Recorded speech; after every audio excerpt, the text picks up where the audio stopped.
नमस्कार, हिमाचल समय की न्यूज बुलेटिन में आप सभी का स्वागत है। मैं हूं आपके साथ भावना ठाकुर। चलिए शुरू करते हैं खबरों का सिलसिला। आज सोलन जिला के शांति बाईपास पर एक बड़ा हादसा होते होते टल गया।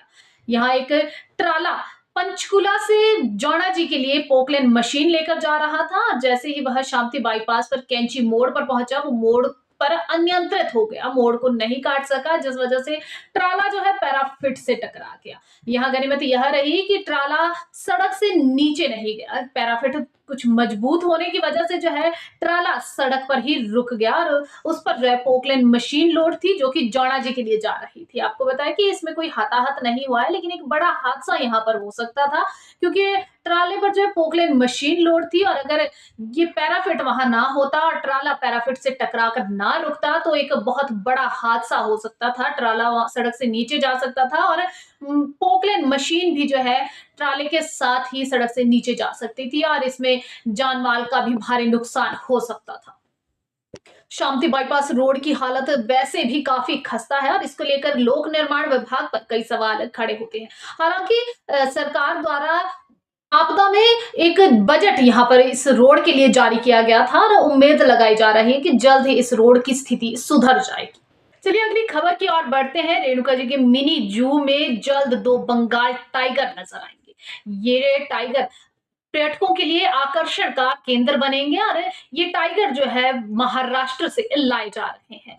भारत में चिड़ियाघरों के बीच में चल रहे राष्ट्रीय पशु आदान प्रदान कार्यक्रम के तहत इस पहल को जो है पूरा किया जाएगा। वन्य प्राणी विभाग ने इस योजना को अमलीजामा पहनाने के लिए CZA से मंजूरी ले ली है। वन विभाग के अधिकारी इस रेणुका जी जू का पहले ही दौरा कर चुके हैं। उम्मीद है कि महाराष्ट्र से टाइगरों को अगले वर्ष की शुरुआत में ही जू तक पहुंचा दिया जाएगा। इस कदम से न केवल पर्यटकों की संख्या में बढ़ोतरी होगी, बल्कि वन्यजीव संरक्षण के प्रयासों को भी नया आयाम मिलेगा। अगली खबर की ओर बढ़ते हैं और प्रदेश में ठंड का कहर जारी है। इसका जीता जागता उदाहरण आज शिमला के मशोबरा में देखने को मिला है। यहाँ ठंड से एक लगभग 60 वर्षीय बुजुर्ग की मौत हो गई है। बताया जा रहा है कि ये व्यक्ति जो है शिमला का रहने वाला नहीं था, कहीं बाहर से ये व्यक्ति यहाँ आया था और काफी कुछ दिन पहले ही जो है ये मशोबरा के गांव मुंगर के आसपास घूमता हुआ नजर आ रहा था और खुले में ही ये व्यक्ति सो रहा था, जिस वजह से हो सकता है इसे ठंड लग गई हो और उस वजह से जो है इसकी मौत हो गई हो। व्यक्ति की अभी तक पहचान नहीं हो पाई है। पुलिस ने इस संबंध में जांच शुरू कर दी है। पुलिस चश्मदीदों और स्थानीय लोगों के बयान वहां दर्ज कर रही है। लोगों का कहना है कि ये लगभग 60 वर्षीय बुजुर्ग है, जो कि कुछ दिन से मंगूर गांव में जो है घूमता हुआ नजर आ रहा था और खुले में ये आदमी सो रहा था। पुलिस ने शव को अपने कब्जे में ले लिया है और शव का पोस्टमार्टम करवाया जा रहा है। पुलिस परिवारजनों को ढूंढकर उनका पता लगाने की कोशिश कर रही है। Indira Gandhi medical college IGMC में मरीजों को मुफ्त इलाज की जो सुविधा मिलती थी, वो आने वाले समय में बंद हो सकती है।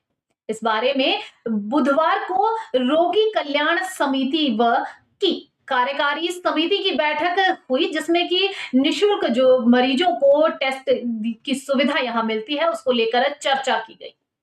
हालांकि इसको लेकर अंतिम निर्णय प्रदेश सरकार लेगी और बैठक की अध्यक्षता IG प्राचार्य डॉक्टर सीता ठाकुर ने की। चर्चा की गई कि जो निशुल्क टेस्ट यहाँ पर IGMC में मरीजों को दिए जा रहे हैं, उस पर कुछ शुल्क लगाया जाए। मौजूदा समय में सभी टेस्ट जो है मुफ्त यहाँ पर दिए जा रहे हैं और इसको लेकर जो है अब न्यूनतम मूल्य इन पर लगाने की चर्चा चल रही है। इससे जो RKS को कुछ मूल्य में RKS की आमदनी में बढ़ोतरी होगी। RKS के पास बजट उपलब्ध होगा तो इससे रोगियों को बेहतर स्वास्थ्य सुविधाएं भी मुहैया करवाई जा सकेंगी। अगली खबर बद्दी नगर परिषद को लेकर है। बद्दी नगर परिषद को निगम बनाने की मुहिम यहाँ पर छेड़ दी गई है और लोगों में इसको लेकर जो है काफ़ी रोष है। लोगों का कहना है कि अगर परिषद को निगम बनाया जाता है तो लोग जो है सड़कों पर उतर जाएँगे और इसका कड़ा विरोध करेंगे, क्योंकि बद्दी की अधिकतर पॉपुलेशन जो है, अधिकतर लोग जो हैं 90% लोग जो है किसान हैं और खेती-बाड़ी पर ही उनका जीवन गुज़र-बसर हो रहा है, और अगर उनको निगम में शामिल किया जाता है तो उन्हें कई तरह के टैक्स उन्हें पे करने पड़ेंगे, जिसका वो कड़ा विरोध करते हैं। क्षेत्र की जनता इस फैसले का पुरजोर विरोध करती है और उन्होंने कहा कि सरकार अगर फिर भी अपना फैसला वापस नहीं लेती है तो स्थानीय लोग एकत्र होकर जो है हाईकोर्ट का दरवाजा खटखटाएंगे। स्थानीय लोगों का कहना है कि इसका सीधा-सीधा असर जो है 90% किसानों को जो है इसका सीधा-सीधा असर पड़ेगा और उनकी 90% किस ज़मीन जो है वो कृषि योग्य ज़मीन है, खेती-बाड़ी की ज़मीन है और उस पर मिलने वाली सब्सिडी उन्हें उसके बाद जो है अगर ये निगम में शामिल हो जाती है पंचायतें तो इस सब्सिडी की सुविधा इन्हें नहीं मिलेगी।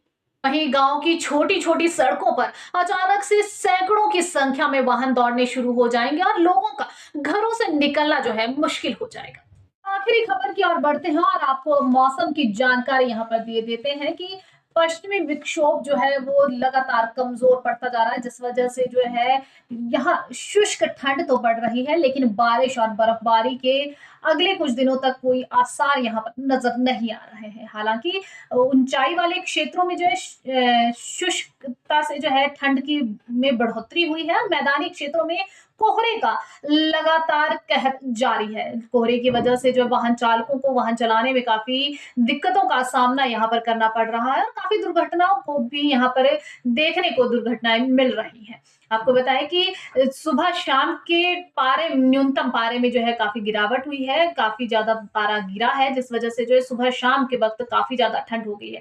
हालांकि दिन के समय पर धूप खिली रही है और मौसम मिला-जुला रहता है, लेकिन मैदानी क्षेत्रों में जो है कोहरे ने काफी ज्यादा कहर मचाया हुआ है।